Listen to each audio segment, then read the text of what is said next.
शत्रु का डर खत्म करना है तो विष्णु भगवान के इस महामंत्र को सुनकर छोड़ दें,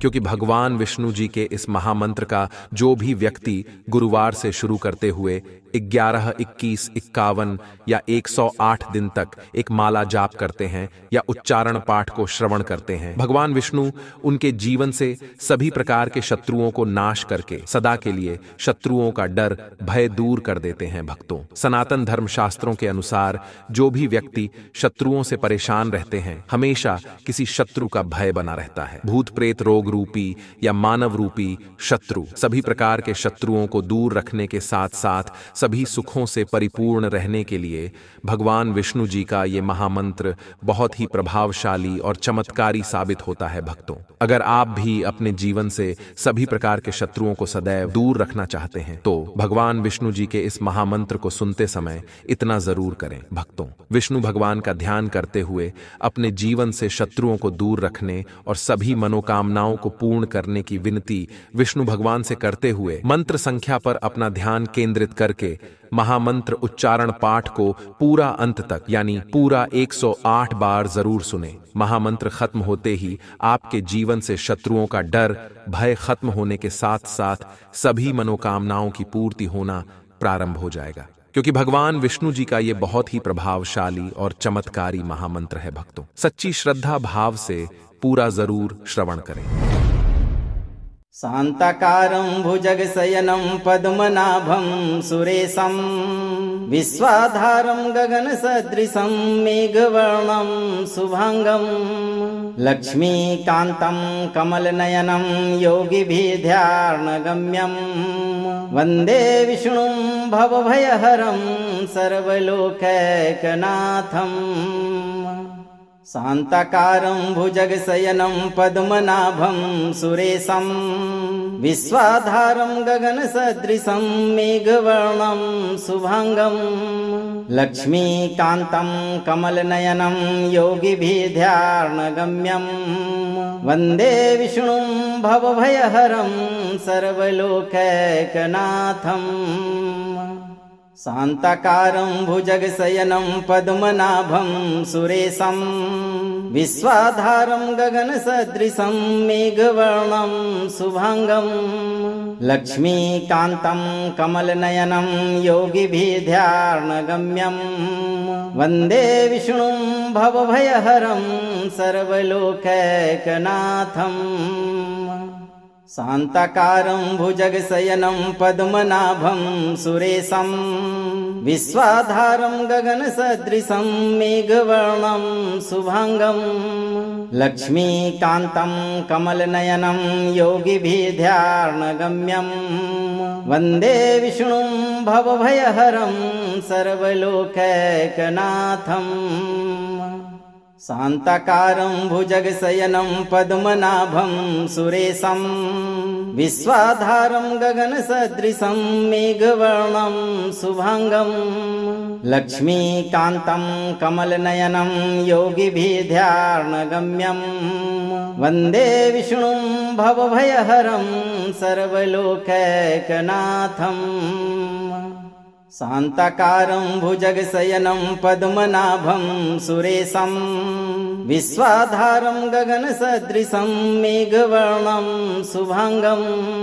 लक्ष्मीकान्तं कमलनयनं योगिभिर्ध्यानगम्यं वन्दे विष्णुं भवभयहरं सर्वलोकैकनाथम्। शान्ताकारं भुजगशयनं पद्मनाभं सुरेशं विश्वाधारं गगनसदृशं मेघवर्णं शुभांगं लक्ष्मीकान्तं कमलनयनं योगिभिर्ध्यानगम्यं वन्दे विष्णुं भवभयहरं सर्वलोकैकनाथम्। शान्ताकारं भुजगशयनं पद्मनाभं सुरेशं विश्वाधारं गगनसदृशं मेघवर्णं शुभांगं लक्ष्मीकान्तं कमलनयनं योगिभिर्ध्यानगम्यं वन्दे विष्णुं भवभयहरं सर्वलोकैकनाथम्। शान्ताकारं भुजगशयनं पद्मनाभं सुरेशं विश्वाधारं गगनसदृशं मेघवर्णं शुभांगं लक्ष्मीकान्तं कमलनयनं योगिभिर्ध्यानगम्यं वन्दे विष्णुं भवभयहरं सर्वलोकैकनाथम् शान्ताकारं भुजगशयनं पद्मनाभं सुरेशं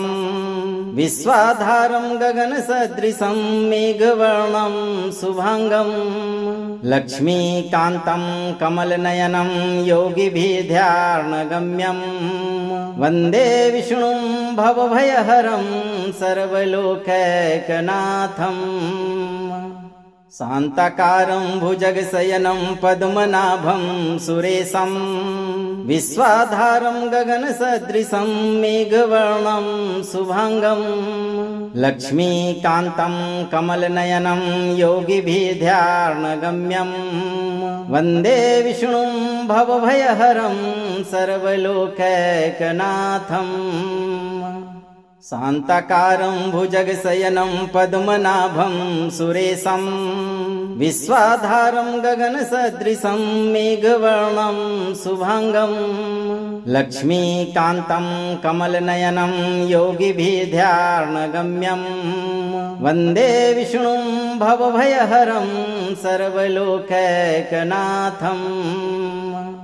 शान्ताकारं भुजगशयनं पद्मनाभं सुरेशं विश्वाधारं गगनसदृशं मेघवर्णं शुभांगं लक्ष्मीकान्तं कमलनयनं योगिभिर्ध्यानगम्यं वन्दे विष्णुं भवभयहरं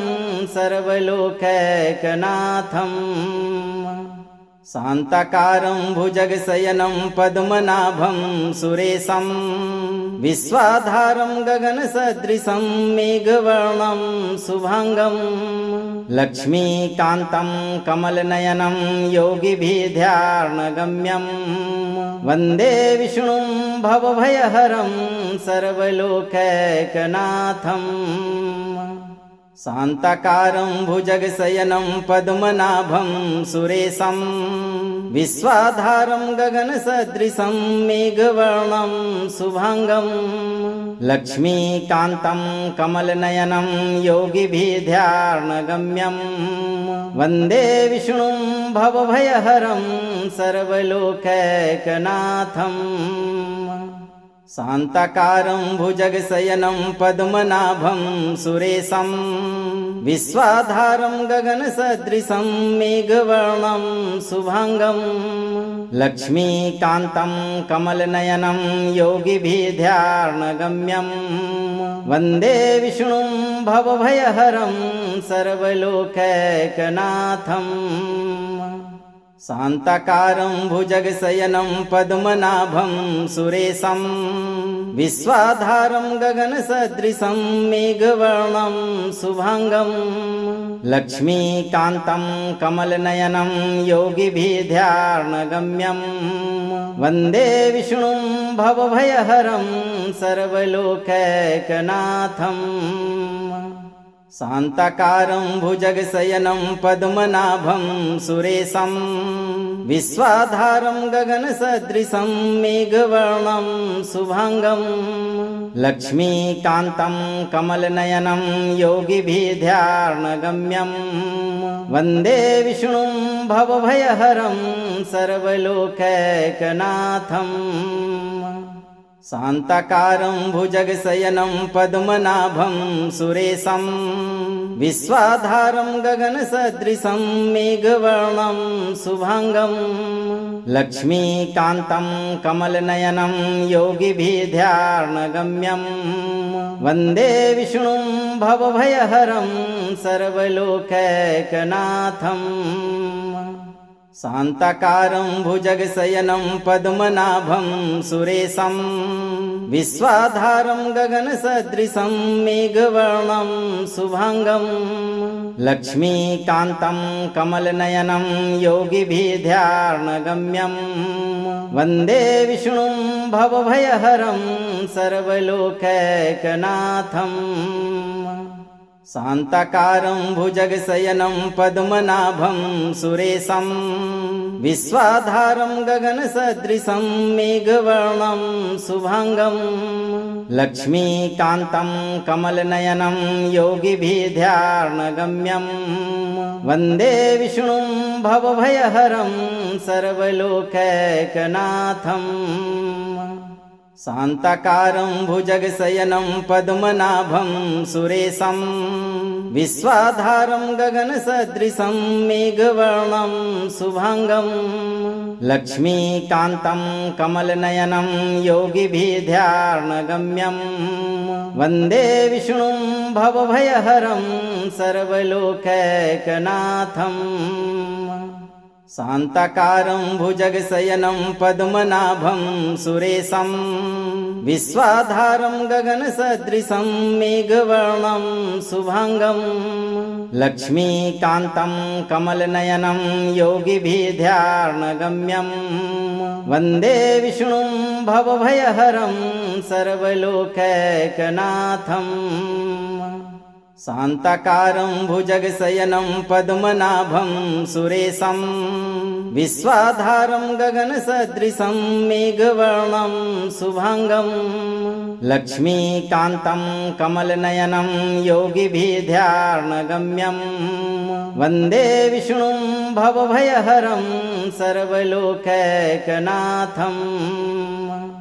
शान्ताकारं भुजगशयनं पद्मनाभं सुरेशं विश्वाधारं गगनसदृशं मेघवर्णं शुभांगं लक्ष्मीकान्तं कमलनयनं योगिभिर्ध्यानगम्यं वन्दे विष्णुं भवभयहरं सर्वलोकैकनाथम् शान्ताकारं भुजगशयनं पद्मनाभं सुरेशं विश्वाधारं गगनसदृशं मेघवर्णं शुभांगं लक्ष्मीकान्तं कमलनयनं योगिभिर्ध्यानगम्यं वन्दे विष्णुं भवभयहरं सर्वलोकैकनाथम् शान्ताकारं भुजगशयनं पद्मनाभं सुरेशं विश्वाधारं गगनसदृशं मेघवर्णं शुभांगं लक्ष्मीकान्तं कमलनयनं योगिभिर्ध्यानगम्यं वन्दे विष्णुं भवभयहरं सर्वलोकैकनाथम् शान्ताकारं भुजगशयनं पद्मनाभं सुरेशं विश्वाधारं गगनसदृशं मेघवर्णं शुभांगं लक्ष्मीकान्तं कमलनयनं योगिभिर्ध्यानगम्यं वन्दे विष्णुं भवभयहरं सर्वलोकैकनाथम् शान्ताकारं भुजगशयनं पद्मनाभं सुरेशं विश्वाधारं गगनसदृशं मेघवर्णं शुभांगं लक्ष्मीकान्तं कमलनयनं योगिभिर्ध्यानगम्यं वन्दे विष्णुं भवभयहरं सर्वलोकैकनाथम् शान्ताकारं भुजगशयनं पद्मनाभं सुरेशं विश्वाधारं गगनसदृशं मेघवर्णं शुभांगं लक्ष्मीकान्तं कमलनयनं योगिभिर्ध्यानगम्यं वन्दे विष्णुं भवभयहरं सर्वलोकैकनाथम् शान्ताकारं भुजगशयनं पद्मनाभं सुरेशं विश्वाधारं गगनसदृशं मेघवर्णं शुभांगं लक्ष्मीकान्तं कमलनयनं योगिभिर्ध्यानगम्यं वन्दे विष्णुं भवभयहरं सर्वलोकैकनाथम् शान्ताकारं भुजगशयनं पद्मनाभं सुरेशं विश्वाधारं गगनसदृशं मेघवर्णं शुभांगं लक्ष्मीकान्तं कमलनयनं योगिभिर्ध्यानगम्यं वन्दे विष्णुं भवभयहरं सर्वलोकैकनाथम् शान्ताकारं भुजगशयनं पद्मनाभं सुरेशं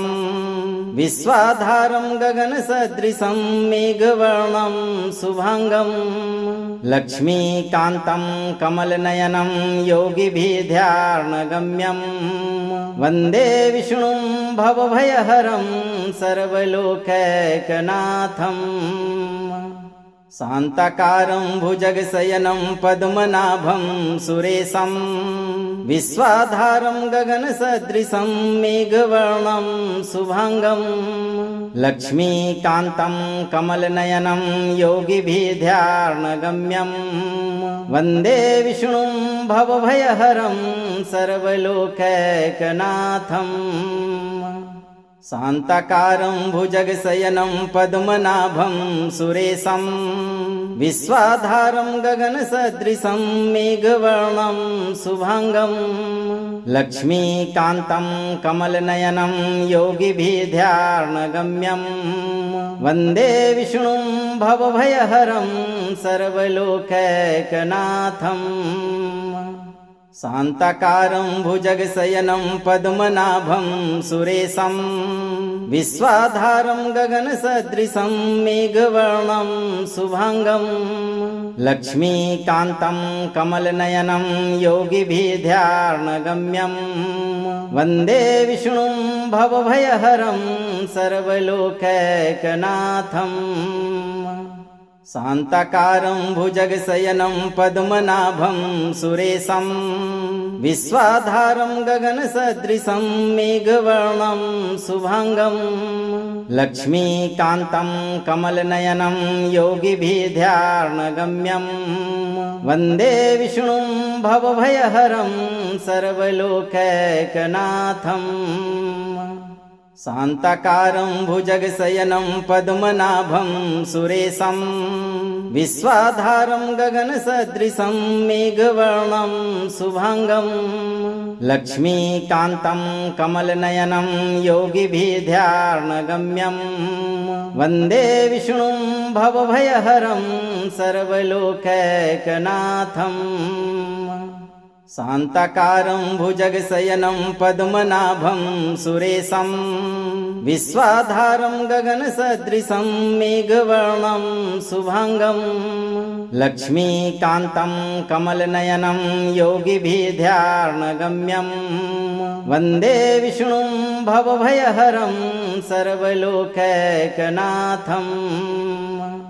शान्ताकारं भुजगशयनं पद्मनाभं सुरेशं विश्वाधारं गगनसदृशं मेघवर्णं शुभांगं लक्ष्मीकान्तं कमलनयनं योगिभिर्ध्यानगम्यं वन्दे विष्णुं भवभयहरं सर्वलोकैकनाथम् शान्ताकारं भुजगशयनं पद्मनाभं सुरेशं विश्वाधारं गगनसदृशं मेघवर्णं शुभांगं लक्ष्मीकान्तं कमलनयनं योगिभिर्ध्यानगम्यं वन्दे विष्णुं भवभयहरं सर्वलोकैकनाथम् शान्ताकारं भुजगशयनं पद्मनाभं सुरेशं विश्वाधारं गगनसदृशं मेघवर्णं शुभांगं लक्ष्मीकान्तं कमलनयनं योगिभिर्ध्यानगम्यं वन्दे विष्णुं भवभयहरं सर्वलोकैकनाथम् शान्ताकारं भुजगशयनं पद्मनाभं सुरेशं विश्वाधारं गगनसदृशं मेघवर्णं शुभांगं लक्ष्मीकान्तं कमलनयनं योगिभिर्ध्यानगम्यं वन्दे विष्णुं भवभयहरं सर्वलोकैकनाथम् शान्ताकारं भुजगशयनं पद्मनाभं सुरेशं विश्वाधारं गगनसदृशं मेघवर्णं शुभांगं लक्ष्मीकान्तं कमलनयनं योगिभिर्ध्यानगम्यं वन्दे विष्णुं भवभयहरं सर्वलोकैकनाथम् शान्ताकारं भुजगशयनं पद्मनाभं सुरेशं विश्वाधारं गगनसदृशं मेघवर्णं शुभांगं लक्ष्मीकान्तं कमलनयनं योगिभिर्ध्यानगम्यं वन्दे विष्णुं भवभयहरं सर्वलोकैकनाथम् शान्ताकारं भुजगशयनं पद्मनाभं सुरेशं विश्वाधारं गगनसदृशं मेघवर्णं शुभांगं लक्ष्मीकान्तं कमलनयनं योगिभिर्ध्यानगम्यं वन्दे विष्णुं भवभयहरं सर्वलोकैकनाथम् शान्ताकारं भुजगशयनं पद्मनाभं सुरेशं विश्वाधारं गगनसदृशं मेघवर्णं शुभांगं लक्ष्मीकान्तं कमलनयनं योगिभिर्ध्यानगम्यं वन्दे विष्णुं भवभयहरं सर्वलोकैकनाथम् शान्ताकारं भुजगशयनं पद्मनाभं सुरेशं विश्वाधारं गगनसदृशं मेघवर्णं शुभांगं लक्ष्मीकान्तं कमलनयनं योगिभिर्ध्यानगम्यं वन्दे विष्णुं भवभयहरं सर्वलोकैकनाथम् शान्ताकारं भुजगशयनं पद्मनाभं सुरेशं विश्वाधारं गगनसदृशं मेघवर्णं शुभांगं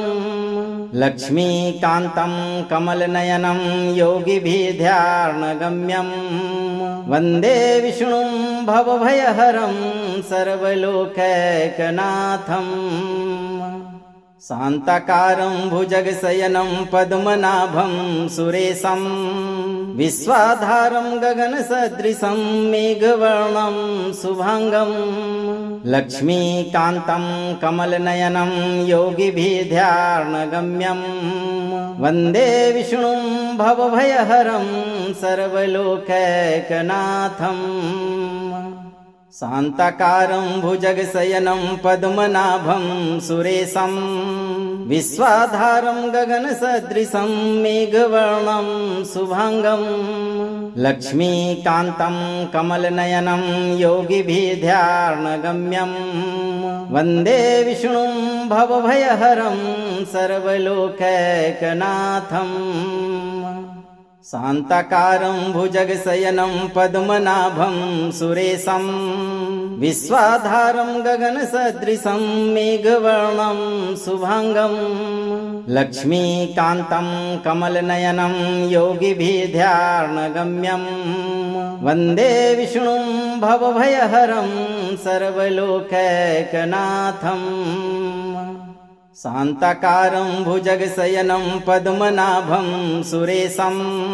विश्वाधारं गगनसदृशं मेघवर्णं शुभांगं लक्ष्मीकान्तं कमलनयनं योगिभिर्ध्यानगम्यं वन्दे विष्णुं भवभयहरं सर्वलोकैकनाथम् शान्ताकारं भुजगशयनं पद्मनाभं सुरेशं विश्वाधारं गगनसदृशं मेघवर्णं शुभांगं लक्ष्मीकान्तं कमलनयनं योगिभिर्ध्यानगम्यं वन्दे विष्णुं भवभयहरं सर्वलोकैकनाथम् शान्ताकारं भुजगशयनं पद्मनाभं सुरेशं विश्वाधारं गगनसदृशं मेघवर्णं शुभांगं लक्ष्मीकान्तं कमलनयनं योगिभिर्ध्यानगम्यं वन्दे विष्णुं भवभयहरं सर्वलोकैकनाथम् शान्ताकारं भुजगशयनं पद्मनाभं सुरेशं विश्वाधारं गगनसदृशं मेघवर्णं शुभांगं लक्ष्मीकान्तं कमलनयनं योगिभिर्ध्यानगम्यं वन्दे विष्णुं भवभयहरं सर्वलोकैकनाथम् शान्ताकारं भुजगशयनं पद्मनाभं सुरेशं विश्वाधारं गगनसदृशं मेघवर्णं शुभांगं लक्ष्मीकान्तं कमलनयनं योगिभिर्ध्यानगम्यं वन्दे विष्णुं भवभयहरं सर्वलोकैकनाथम् शान्ताकारं भुजगशयनं पद्मनाभं सुरेशं विश्वाधारं गगनसदृशं मेघवर्णं शुभांगं लक्ष्मीकान्तं कमलनयनं योगिभिर्ध्यानगम्यं वन्दे विष्णुं भवभयहरं सर्वलोकैकनाथम् शान्ताकारं भुजगशयनं पद्मनाभं सुरेशं विश्वाधारं गगनसदृशं मेघवर्णं शुभांगं लक्ष्मीकान्तं कमलनयनं योगिभिर्ध्यानगम्यं वन्दे विष्णुं भवभयहरं सर्वलोकैकनाथम् शान्ताकारं भुजगशयनं पद्मनाभं सुरेशं विश्वाधारं गगनसदृशं मेघवर्णं शुभांगं लक्ष्मीकान्तं कमलनयनं योगिभिर्ध्यानगम्यं वन्दे विष्णुं भवभयहरं सर्वलोकैकनाथम् शान्ताकारं भुजगशयनं पद्मनाभं सुरेशं विश्वाधारं गगनसदृशं मेघवर्णं शुभांगं लक्ष्मीकान्तं कमलनयनं योगिभिर्ध्यानगम्यं वन्दे विष्णुं भवभयहरं सर्वलोकैकनाथम्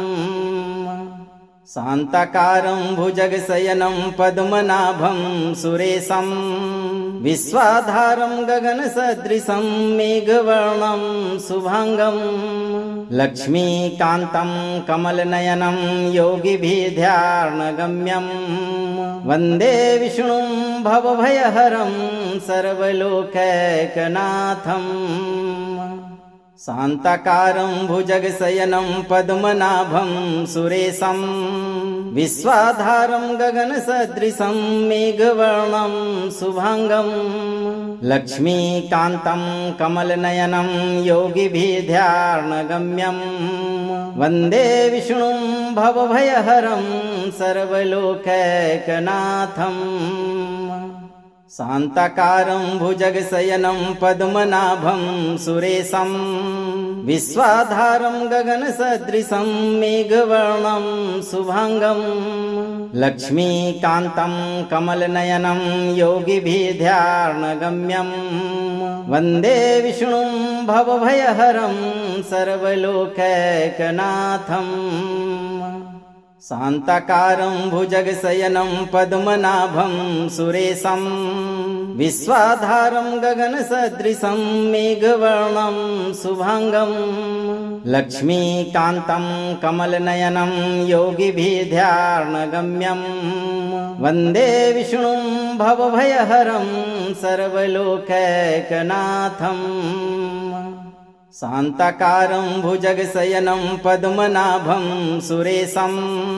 विश्वाधारं गगनसदृशं मेघवर्णं शुभांगं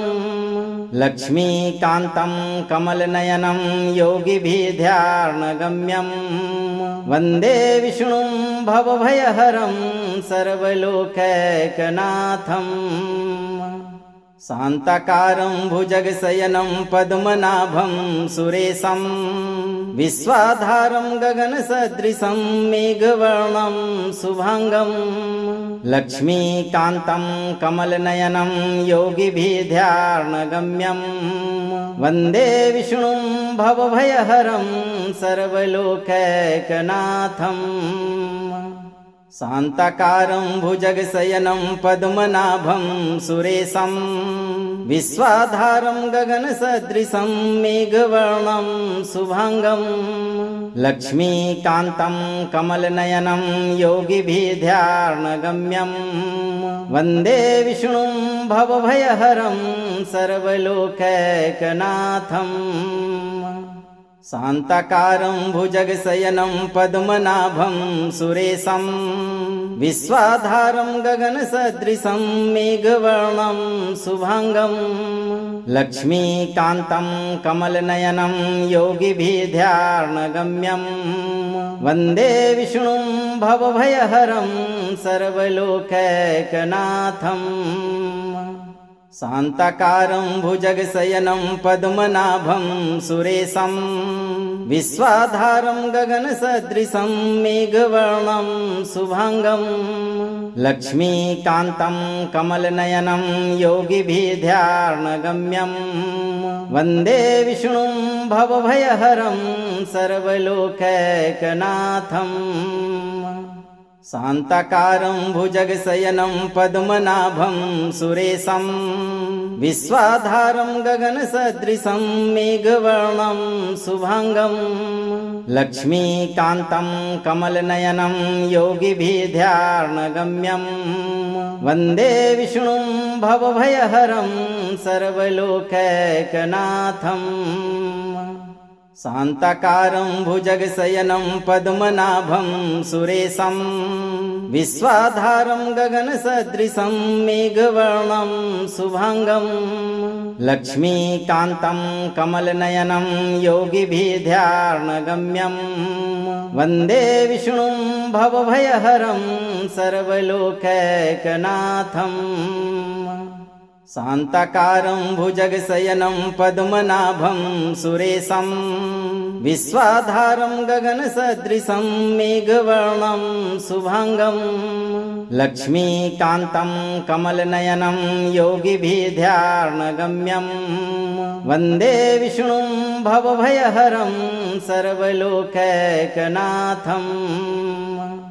शान्ताकारं भुजगशयनं पद्मनाभं सुरेशं विश्वाधारं गगनसदृशं मेघवर्णं शुभांगं लक्ष्मीकान्तं कमलनयनं योगिभिर्ध्यानगम्यं वन्दे विष्णुं भवभयहरं सर्वलोकैकनाथम् शान्ताकारं भुजगशयनं पद्मनाभं सुरेशं विश्वाधारं गगनसदृशं मेघवर्णं शुभांगं लक्ष्मीकान्तं कमलनयनं योगिभिर्ध्यानगम्यं वन्दे विष्णुं भवभयहरं सर्वलोकैकनाथम् शान्ताकारं भुजगशयनं पद्मनाभं सुरेशं विश्वाधारं गगनसदृशं मेघवर्णं शुभांगं लक्ष्मीकान्तं कमलनयनं योगिभिर्ध्यानगम्यं वन्दे विष्णुं भवभयहरं सर्वलोकैकनाथम् शान्ताकारं भुजगशयनं पद्मनाभं सुरेशं विश्वाधारं गगनसदृशं मेघवर्णं शुभांगं लक्ष्मीकान्तं कमलनयनं योगिभिर्ध्यानगम्यं वन्दे विष्णुं भवभयहरं सर्वलोकैकनाथम् शान्ताकारं भुजगशयनं पद्मनाभं सुरेशं विश्वाधारं गगनसदृशं मेघवर्णं शुभांगं लक्ष्मीकान्तं कमलनयनं योगिभिर्ध्यानगम्यं वन्दे विष्णुं भवभयहरं सर्वलोकैकनाथम् शान्ताकारं भुजगशयनं पद्मनाभं सुरेशं विश्वाधारं गगनसदृशं मेघवर्णं शुभांगं लक्ष्मीकान्तं कमलनयनं योगिभिर्ध्यानगम्यं वन्दे विष्णुं भवभयहरं सर्वलोकैकनाथम् शान्ताकारं भुजगशयनं पद्मनाभं सुरेशं विश्वाधारं गगनसदृशं मेघवर्णं शुभांगं लक्ष्मीकान्तं कमलनयनं योगिभिर्ध्यानगम्यं वन्दे विष्णुं भवभयहरं सर्वलोकैकनाथम् शान्ताकारं भुजगशयनं पद्मनाभं सुरेशं विश्वाधारं गगनसदृशं मेघवर्णं शुभांगं लक्ष्मीकान्तं कमलनयनं योगिभिर्ध्यानगम्यं वन्दे विष्णुं भवभयहरं सर्वलोकैकनाथम् शान्ताकारं भुजगशयनं पद्मनाभं सुरेशं विश्वाधारं गगनसदृशं मेघवर्णं शुभांगं लक्ष्मीकान्तं कमलनयनं योगिभिर्ध्यानगम्यं वन्दे विष्णुं भवभयहरं सर्वलोकैकनाथम् शान्ताकारं भुजगशयनं पद्मनाभं सुरेशं विश्वाधारं गगनसदृशं मेघवर्णं शुभांगं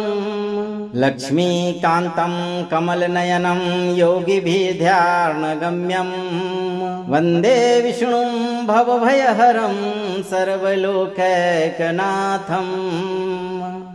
शान्ताकारं भुजगशयनं पद्मनाभं सुरेशं विश्वाधारं गगनसदृशं मेघवर्णं शुभांगं लक्ष्मीकान्तं कमलनयनं योगिभिर्ध्यानगम्यं वन्दे विष्णुं भवभयहरं सर्वलोकैकनाथम् शान्ताकारं भुजगशयनं पद्मनाभं सुरेशं विश्वाधारं गगनसदृशं मेघवर्णं शुभांगं लक्ष्मीकान्तं कमलनयनं योगिभिर्ध्यानगम्यं वन्दे विष्णुं भवभयहरं सर्वलोकैकनाथम् शान्ताकारं भुजगशयनं पद्मनाभं सुरेशं विश्वाधारं गगनसदृशं मेघवर्णं शुभांगं लक्ष्मीकान्तं कमलनयनं योगिभिर्ध्यानगम्यं वन्दे विष्णुं भवभयहरं सर्वलोकैकनाथम् शान्ताकारं भुजगशयनं पद्मनाभं सुरेशं विश्वाधारं गगनसदृशं मेघवर्णं शुभांगं लक्ष्मीकान्तं कमलनयनं योगिभिर्ध्यानगम्यं वन्दे विष्णुं भवभयहरं सर्वलोकैकनाथम् शान्ताकारं भुजगशयनं पद्मनाभं सुरेशं विश्वाधारं गगनसदृशं मेघवर्णं शुभांगं लक्ष्मीकान्तं कमलनयनं योगिभिर्ध्यानगम्यं वन्दे विष्णुं भवभयहरं सर्वलोकैकनाथम् शान्ताकारं भुजगशयनं पद्मनाभं सुरेशं विश्वाधारं गगनसदृशं मेघवर्णं शुभांगं लक्ष्मीकान्तं कमलनयनं योगिभिर्ध्यानगम्यं वन्दे विष्णुं भवभयहरं सर्वलोकैकनाथम् शान्ताकारं भुजगशयनं पद्मनाभं सुरेशं विश्वाधारं गगनसदृशं मेघवर्णं शुभांगं लक्ष्मीकान्तं कमलनयनं योगिभिर्ध्यानगम्यं वन्दे विष्णुं भवभयहरं सर्वलोकैकनाथम् शान्ताकारं भुजगशयनं पद्मनाभं सुरेशं विश्वाधारं गगनसदृशं मेघवर्णं शुभांगं लक्ष्मीकान्तं कमलनयनं योगिभिर्ध्यानगम्यं वन्दे विष्णुं भवभयहरं सर्वलोकैकनाथम् शान्ताकारं भुजगशयनं पद्मनाभं सुरेशं विश्वाधारं गगनसदृशं मेघवर्णं शुभांगं लक्ष्मीकान्तं कमलनयनं योगिभिर्ध्यानगम्यं वन्दे विष्णुं भवभयहरं सर्वलोकैकनाथम् शान्ताकारं भुजगशयनं पद्मनाभं सुरेशं विश्वाधारं गगनसदृशं मेघवर्णं शुभांगं लक्ष्मीकान्तं कमलनयनं योगिभिर्ध्यानगम्यं वन्दे विष्णुं भवभयहरं सर्वलोकैकनाथम् शान्ताकारं भुजगशयनं पद्मनाभं सुरेशं विश्वाधारं गगनसदृशं मेघवर्णं शुभांगं लक्ष्मीकान्तं कमलनयनं योगिभिर्ध्यानगम्यं वन्दे विष्णुं भवभयहरं सर्वलोकैकनाथम् शान्ताकारं भुजगशयनं पद्मनाभं सुरेशं विश्वाधारं गगनसदृशं मेघवर्णं शुभांगं लक्ष्मीकान्तं कमलनयनं योगिभिर्ध्यानगम्यं वन्दे विष्णुं भवभयहरं सर्वलोकैकनाथम् शान्ताकारं भुजगशयनं पद्मनाभं सुरेशं विश्वाधारं गगनसदृशं मेघवर्णं शुभांगं लक्ष्मीकान्तं कमलनयनं योगिभिर्ध्यानगम्यं वन्दे विष्णुं भवभयहरं सर्वलोकैकनाथम् शान्ताकारं भुजगशयनं पद्मनाभं सुरेशं विश्वाधारं गगनसदृशं मेघवर्णं शुभांगं लक्ष्मीकान्तं कमलनयनं योगिभिर्ध्यानगम्यं वन्दे विष्णुं भवभयहरं सर्वलोकैकनाथम् शान्ताकारं भुजगशयनं पद्मनाभं सुरेशं विश्वाधारं गगनसदृशं मेघवर्णं शुभांगं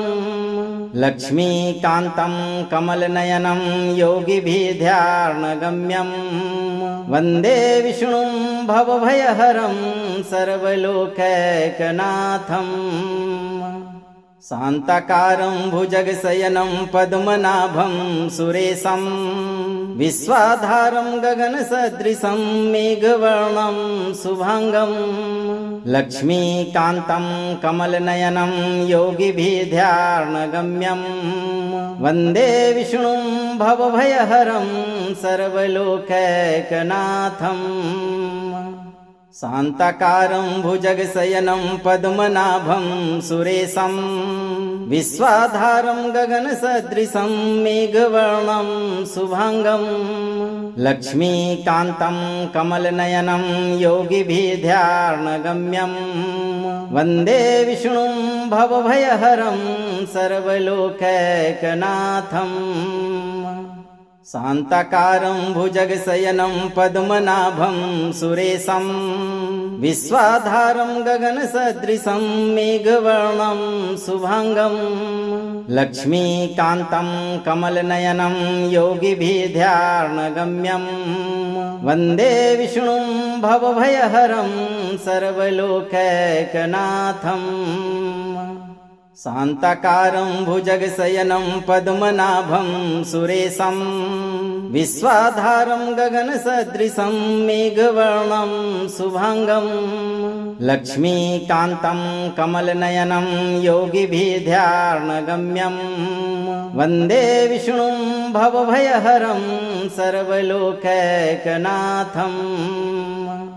शान्ताकारं भुजगशयनं पद्मनाभं सुरेशं